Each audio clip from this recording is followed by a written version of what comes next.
Okay, you're saying the CAG report is sufficient to ask for the resignation of Mr. Raja. Kiran Bedi, even in the Commonwealth Games, your argument and others have made that not even a simple FIR has been filed. You apparently are going to make this a national movement against corruption from the 14. Do you believe a CAG report which indicts a minister should be reason enough for a minister to resign, or should one wait for a judicial pronouncement before someone resigns? Rajiv, two things. Yes. That's true. 14th of November, on Pandit Nehruji's birthday, 4 p.m., all those who want to raise their voice against this rampant corruption should assemble at the Jantar Mantar at 4 p.m. After that, we are going to file an FIR at the police station, Parliament Street. Lot of keen groups, organized groups, non-political groups, individuals are joining hands at 4 p.m. on Jantar Mantar. Right. So this is a clarion call for anybody who wants to play an activist role and genuinely want to speak up against corruption, right, and is not afraid of being seen on camera. Number right. 2.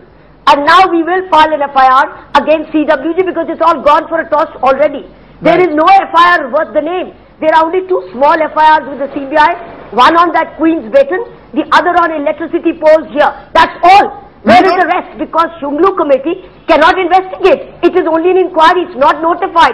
It cannot compel any evidence. So even in the telecom scam, do you believe a CAG report is the way out? Should the Prime Minister be intervening? What would the solution that you and other activists would want from the Prime Minister? The central question, the Prime Minister's credibility is on test. He's supposed to be an honest man. What would you like this honest man to be doing, Kiran Bedi? We expect the honest man 2 things. One, prove his honesty. Now prove his honesty because he's being made a co-accused by Raja.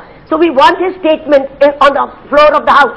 I think let him table this, let it be tabled, and we want to know whether he could have prevented it, whether he made efforts to prevent it or correct it, or that did he have any hand in it at all.